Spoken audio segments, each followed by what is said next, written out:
Inspired, so if the Jarvan were to be locked in, it wouldn't surprise me. Of course, Udyr has been left open this entire time, so obviously that is going to come through now for Inspired. And again, Rogue we're going to try and look for at the moment. They haven't really had to have all-out brawls. Instead, they are just denying XL from some of these resources on the map. But Dan is going to flash forward. Looting Lullaby coming out as well. Flash away from Inspired. The chase is on, and goodbye, Udyr. Well played there by XL. I love constantly shutting him down, and of course, a Jace is a little bit easier to get than Patrick. Gnar. As Patrick oversteps a little bit in the bottom lane, Magnet Storm comes out, Feathers fly, and Patrick's trying to trade back here onto Hans Summer. The Killer Instinct comes out, good double knockup. Patrick brings the Feathers back, and Dan and Torre are there to help out. Trimpy flashes forward to get a kill for himself, but Dan is on the chase.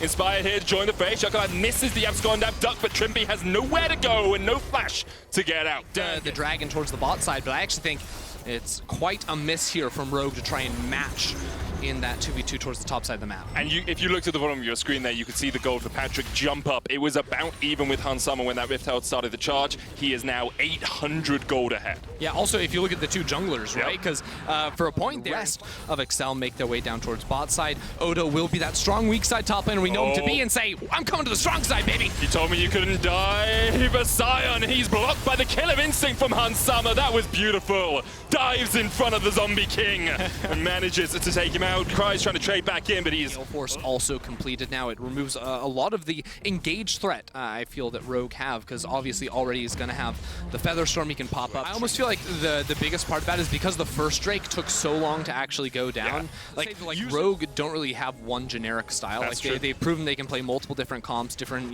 speeds of game and whatnot. Rogue are not going to contest the Drake nearly whatsoever. I'm trying to figure out, like, what is it the Rogue are going to be waiting for before they pull the trigger and go for some sort of fight? They could just be waiting to see if Excel makes some sort of mistake. Oh, look. Oh, now they're doing it. Yeah, now they're doing it again. Torre's got a base check, and you talked about it, and you can't regain control of the area because Rogue are lying in wait. But I'm a little surprised in how Rogue executed there as well, because a lot of the time, when it's a 5v4 and you're on the Baron, you're never trying to full commit for the Baron because there'll be a 50-50. Okay, Cries. A little bit greedy from Cries to stay around. He flashes away. The Killer Instinct comes out as well, and perhaps Torre is going to distract Odo1 and Hans Summer for long enough. The wallop comes in. Odo1 now the target. Shekelight's going to gnaw him back, and this is... that was bad. That was bad from Cries. He overstepped, he overstayed, and Rogue now get another kill. But again, watch where Trimby and Larson are going to be setting up for this side flank attack onto Excel as they try to approach the pit. Shekelight shouldn't be able to steal away Odo1's ultimate here. He used it just a while ago. His hijack is still on cooldown. Inspired. Down low. Hans Summer, the target. Has to flash away. Inspired to the back of the pit. Does he have flash? He can flash out if he needs to. The stun lands, and that's Dan Dad. The Gnar comes out. This is awful. This is all over the place. Patrick gets one. Shekelight gets another. Now Larson caught out by Torre. And that's a shutdown either way. Both the AD carries kill each other. Cries coming in with the TP. Larson has to try and flash away, but straight underneath the tower. And that was a disaster if I've ever seen one. Charging to victory perhaps for Cries, but Inspired runs away. Shekelight flashes the wall. The Everfrost just catches on the side. Inspired just zooming away through his jungle, but in the end, Excel will get the kill and end it. Storm back up, ready to go. All you have to do is look to turn around and force this fight. Fourth.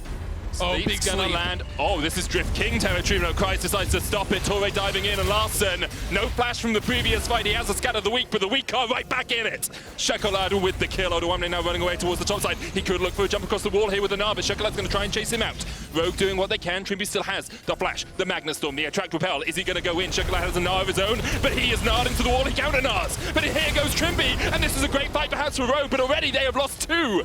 Trimby and Inspired just delete it. And with the jungler gone, Excel, they can turn their sights over towards the Baron. Hans Summer, no flash, no Killer Instinct, has no way to really get into this fight. There's also no Gnar ult ready to go for Odo1. Look at Torre's positioning. I love this over the wall. If Hans steps too far forward, he's dead. Odo1 jumps on top of him. Excel disengaged the Baron. How long they got? 12 seconds on Larson, and he has the teleport here. And this could be disaster for Excel. This could be their playoff hopes. Left for 7, and now they're back.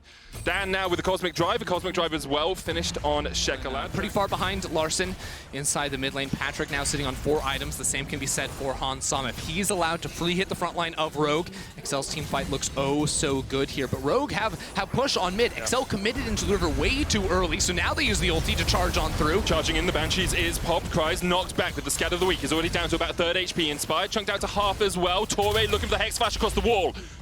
Can't find the man, can't find the target. Yeah, that was all about getting the Gnar ult, I think, though, from Chekolad. And if Dan's Roll Lead had connected, like Larson and Hansom were just dead there.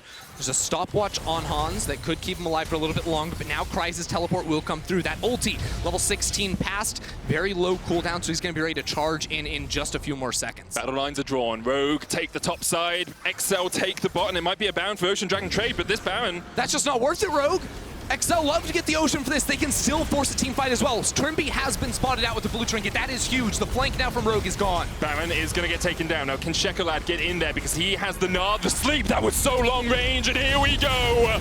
Goodbye, Hansama. Sent back to the fountain, sent packing. And you can pack your bags, Rogue, because you're not going to win this against an Ocean Soul. You may have Baron, but Chekolad has 2 more kills in his Death Note. XL have a big wave in the top lane as well. They're going to try to ride into the rest of the base. There's only 3 players alive from Rogue. Larson has good wave clear, but an Udyr and Arel can do absolutely nothing against these waves too. So if Larson is zoned from the minions, they're going to lose an inhibitor. This inhibitor tower will be forfeit. Rogue, look at that Baron power play, and a minus 800, minus a soul, minus an inhibitor, and perhaps minus a win here as XL continue on their march to playoff. Remember, guys, this win does not lock XL, but it gets them darn well close. Inspired, pulled back with the Magnet Storm, a 3-man sleep, and here comes the follow-up. Torre diving in, and that's a double.